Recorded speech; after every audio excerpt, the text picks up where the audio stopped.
when the chicken attacks them, they actually fall apart, and these are just empty. They are empty. It's an empty armor again. Quite scary. Yeah. So if you like thrillers, you will enjoy. Go and read it.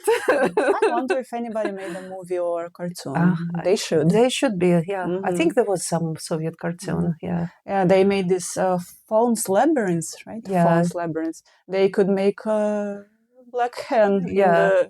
Guillermo del Toro could take care of that. I think he would make a great movie. A great horror movie. Yeah. In his peculiar style. Yes. Or Tim Burton. Yes.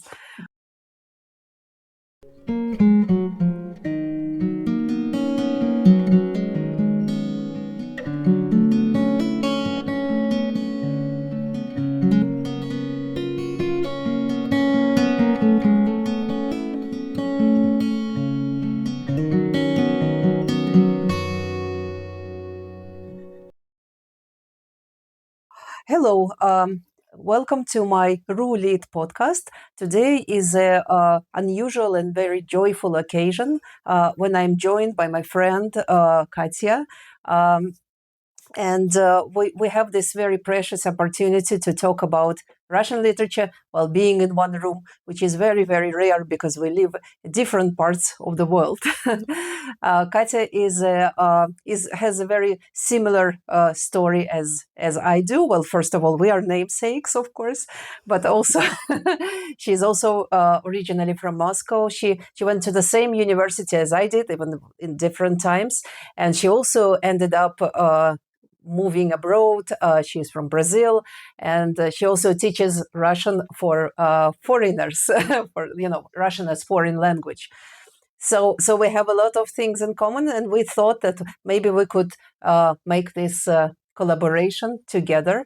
I do recommend, especially if you speak Portuguese and you're interested in Russian, please check out Katya's YouTube channel. It's very interesting. And even if you speak English, she always has English subtitles. I think it's a great way to be introduced to Russian. So I will leave the link in the description below. Thank you. Yeah, very welcome. I'm glad to be here. I'm glad to participate in this video and talk about some Russian literature because I like reading and because it's always interesting to exchange opinions. Yes. So let's begin. What are we talking about today? Today's story is by one of Russian writers, Antony Pogorelsky, and the story is from 1829, and it is called The Black Hen, or The Little Black Hen. Sometimes it's translated as Black Hen or Little Black Hen, or The Underground People. Yes. So this is a short story. Again, I'm putting the link in the description below, so you might want to pause this video here and read it first because it's very, very short, and it will just give you more information about this story. It will give you some details about the plot, but please, check it out first and then return to this video. Yeah, also to avoid spoilers. Yes, yes. So alert. Spoilers alert. So I wanted to start with a question. Do you remember when you read the story for the first time, and what was your initial impression of this? So let's just talk about the initial impressions, and then we'll talk about the plot. Yeah. Yes, per se. I remember we had this very thin book for children with illustrations, and it was this story. I think that my mom read it to me when I was maybe 5, 6 years old, 7, preschool times, certainly. I read it in Russian, of course. I didn't speak any other language back then. I was monolingual, Russian. And this story scared me mostly because the cover of the book was a bit scary. This black chicken fighting two knights. Everything is dark. I was scared of dark things in general. And the story itself has some creepy episodes, right? Besides, the story is about a boy who was, I don't know if I should bring it up now. Yeah, no, please go ahead. Yeah. The story was about a boy who was not exactly orphan, but he was left in this boarding school all alone. and he didn't have contact with his parents. His friend was a chicken. He was shamed a lot for his behavior because the story is didactic. It has to be didactic. It's written in the 18th century and for children. But I was always afraid that somebody would do something similar to me, that my parents would leave me in a boarding school, or that I would do something that Alyosha did without knowing, and that I would be shamed so badly and I would feel so badly. And it was pretty much a horror story for me, or maybe psychological thriller. And when I read it, I forgot actually that I had read it and that I had known the story. Yeah. And when I read it now, when Katya reminded me of the story and I read it now, it was different. It read differently. Yeah, so I also read it very early. I don't remember when. I think I was a bit older, so I think maybe I was 7 or 8, and so which is actually the age of the protagonist of this story, Alyosha. And I remember. I don't think I was scared. I think I was more of an upset. And so I think the most emotional moment for me was when this his new friend has to leave, and I actually I didn't even feel this guilt. I didn't feel guilt for Alyosha, so I didn't identify with him. But I felt like a lot of grief, that he had to be parted with his friend. So that we've was just recommended a fairy tale, and now Yes. we are saying that it's a psychological thriller, sad Yes. story, Yes. drama. Yes, it's maybe it's not exactly a book for children as we Yes. see books for children nowadays. Yes. Now it's more story to read and ponder. Yes. When we're not 5, 6, or 7 years Yes. old, certainly.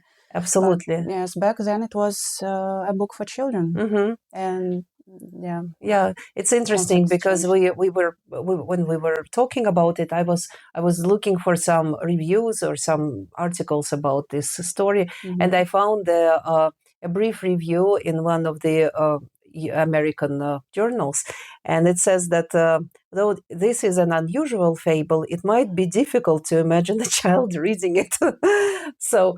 And I think it actually shows this huge gap between the stories that we used to read and the stories that kids these days read, especially kids in North America. I don't know about the rest of the world, but yes, because it is quite dark if you look at this. We grew up reading such stories, and for us it was normal.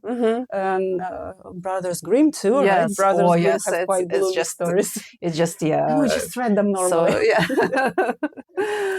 So, so we are well prepared. Yes, that's true. That's true. So the story is about, it's probably set in the late 18th century. So of course it was written in the 19th century, but it's in the late 18th century, and the author specifically states that it happened 30 or 40 years ago. And there is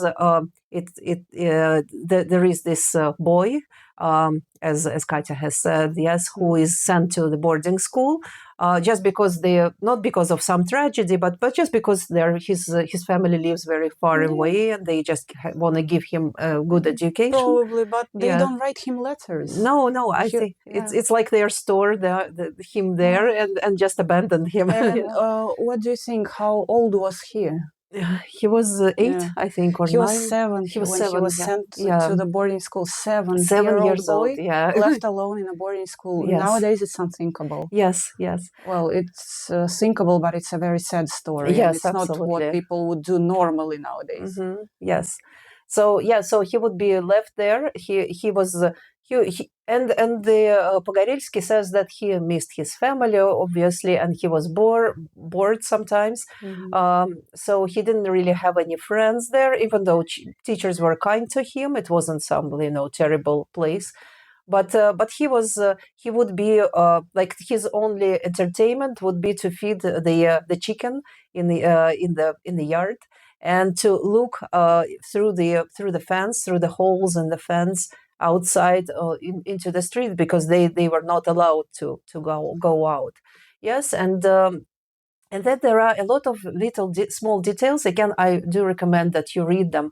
like for example about his teacher getting a new not a new haircut but like new style new For a style. party, Yes, not for a party, for a dinner. yes, and of course it's the period of wigs and powdered wigs.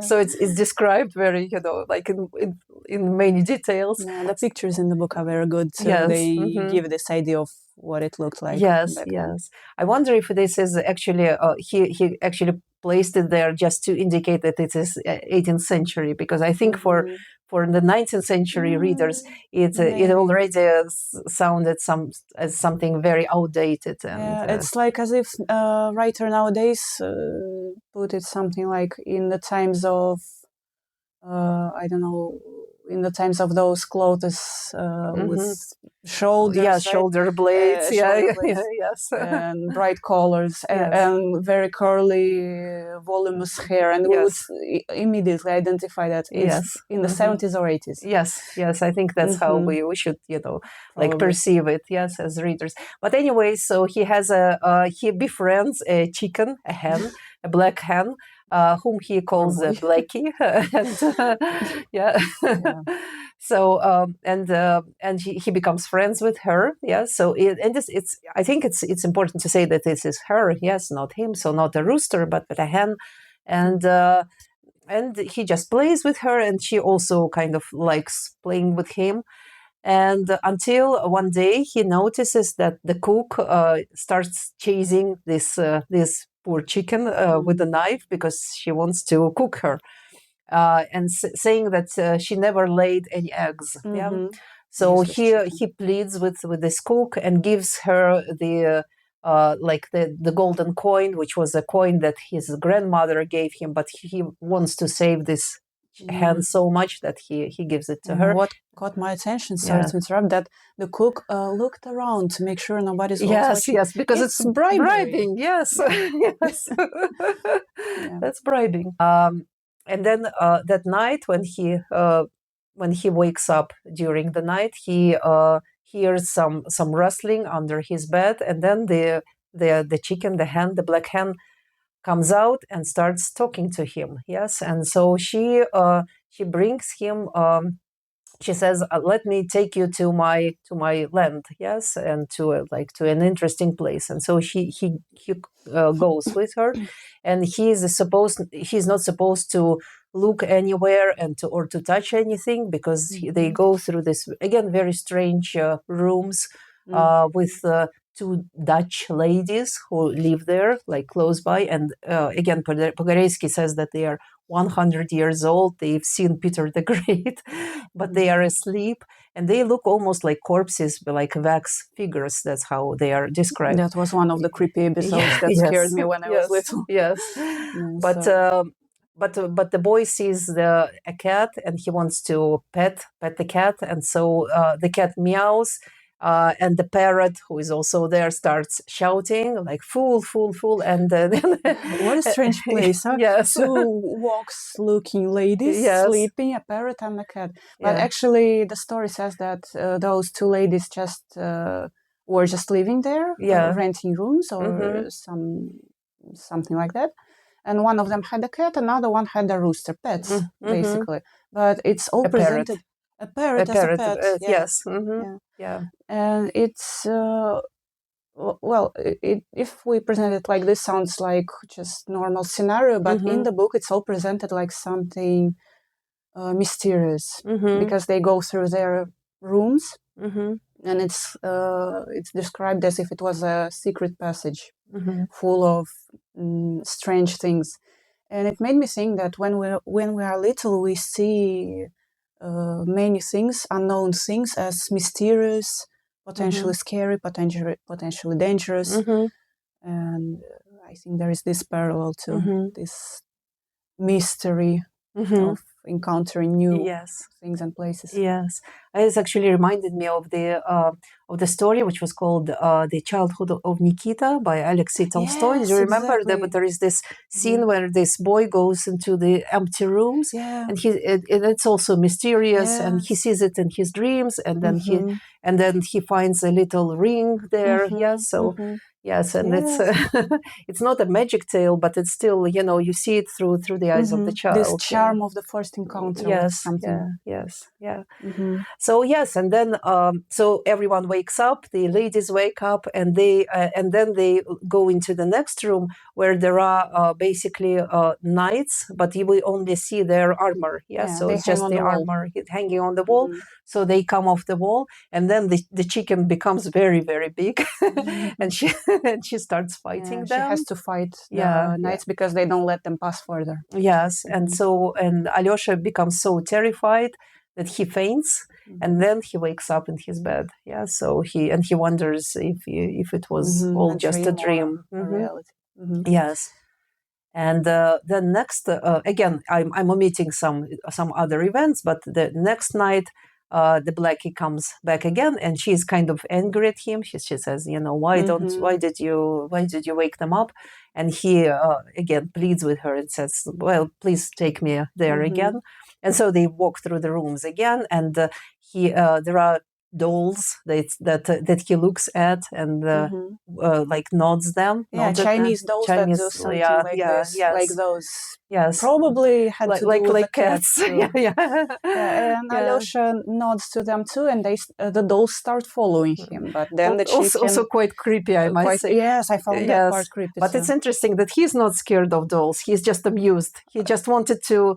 He wants to look at them, but the chicken looks at him gravely, Yes, and so and makes a sign, gives him a sign to not interact with them. Do not interact with them. Yes.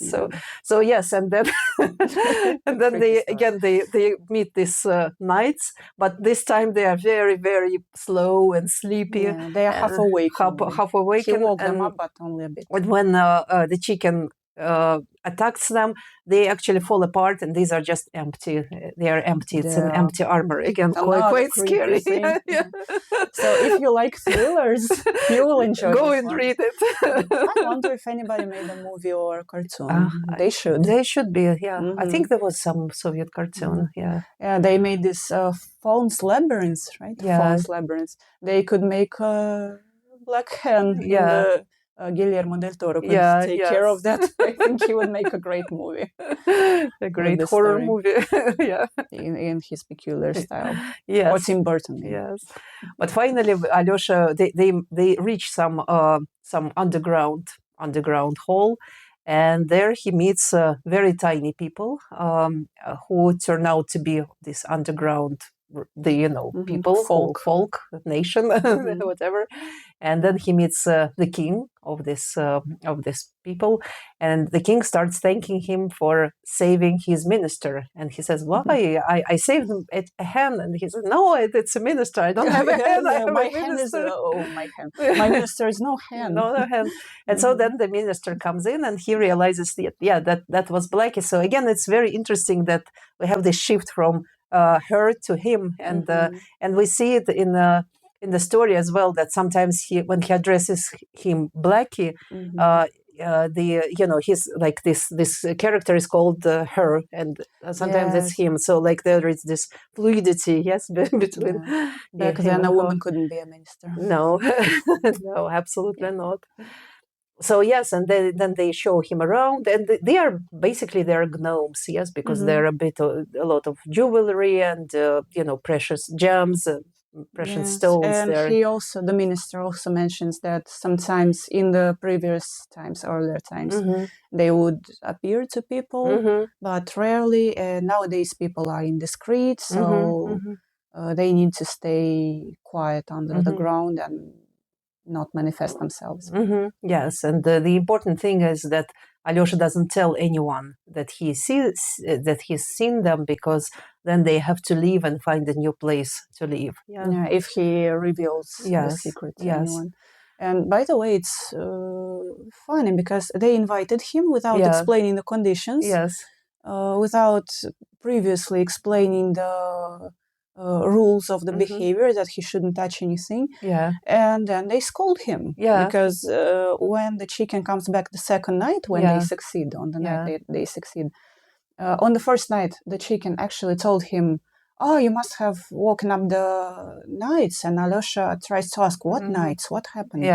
And the chicken says, never mind, just follow me, don't be scared. Yeah. And then on the second night, the chicken comes back and says, it's thanks to you that I had a hard time. And Yeah. why couldn't they explain it to the poor boy? Yeah. It's unfair. No, nothing is explained.